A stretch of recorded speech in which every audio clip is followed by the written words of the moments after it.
اعوذ باللہ من الشیطان الرجیم بسم اللہ الرحمن الرحیم۔ تو ہی رات کو بڑھا کر دن میں اور دن کو بڑھا کر رات میں داخل کرتا ہے، اور تو جاندار کو بے جان اور بے جان کو جاندار سے نکالتا ہے، اور جسے چاہتا ہے بے حساب روزی عطا کرتا ہے۔ خبردار اہل ایمان کو چھوڑ کر کافروں کو دوست اور سرپرست نہ بنائیں، اور جو ایسا کرے گا اس کا خدا سے کوئی تعلق اور سروکار نہیں ہوگا، مگر یہ کہ تمہیں ان کافروں سے خوف ہو تو پھر بقصد تقیہ اور بچاؤ ایسا کرنے میں کوئی حرج نہیں ہے، اور خدا تمہیں اپنی ذات سے ڈراتا ہے اور خدا ہی کی طرف پلٹ کر جانا ہے۔ کہہ دیجئے جو کچھ تمہارے سینوں میں ہے تم اسے چھپاؤ یا اسے ظاہر کرو، بہرحال خدا اسے جانتا ہے، اور جو کچھ آسمانوں اور زمین میں ہے وہ سب کچھ جانتا ہے، اور خدا ہر چیز پر قادر ہے۔ اس دن کو یاد کرو جب ہر شخص اس بھلائی کو اپنے سامنے پائے گا جو اس نے کی ہوگی، اور برائی کو بھی جنہیں دیکھ کر خواہش کرے گا کہ کاش اس کے اور اس کے برے اعمال کے درمیان بڑا فاصلہ ہوتا،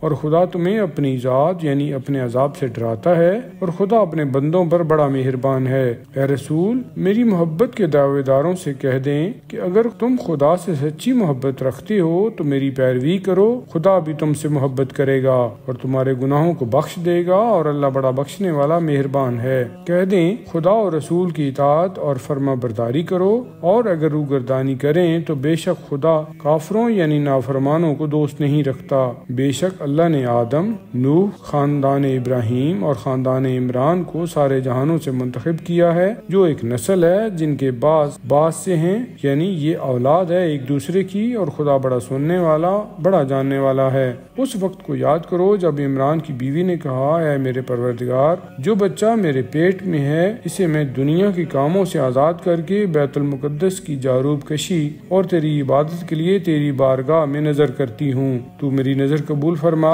بے شک تو بڑا سننے والا بڑا جاننے والا ہے۔ پھر جب اس کے یہاں وہ بچی پیدا ہوئی تو اس نے کہا، اے میرے پروردگار، میرے ہاں تو لڑکی پیدا ہوئی ہے، یعنی میں تو یہ لڑکی جنی ہوں، حالانکہ خدا خود خوب جانتا ہے کہ وہ کیا جنی ہے، اور وہ جانتا ہے کہ لڑکا لڑکی یکساں نہیں ہوتے، اور میں نے اس کا نام مریم رکھا ہے، اور میں اسے اور اس کی اولاد کو شیطان رجیم کے شر سے بچنے کے لیے تیری پناہ میں دیتی ہوں۔ تو اس کے پروردگار نے اس لڑکی یعنی حضرت مریم کو احسن طریقہ سے قبول فرما لیا، اور اچھی طرح سے اس کی نشو و نما کا انتظام کیا، یعنی جناب زکریا کو اس کا کفیل اور سرپرست بنایا۔ جب بھی زکریا محراب عبادت میں اس مریم کے پاس آتے تھے تو اس کے پاس کھانے کی کوئی چیز موجود پاتے اور پوچھتے، اے مریم، یہ تمہارے پاس کہاں سے آیا ہے؟ وہ جواب دیتی، یہ خدا کے یہاں سے آیا ہے، بے شک خدا جسے چاہتا ہے بے حساب رزق عطا فرماتا ہے۔ اس موقع پر زکریا نے اپنے پروردگار سے دعا کی اور عرض کیا، اے میرے پروردگار،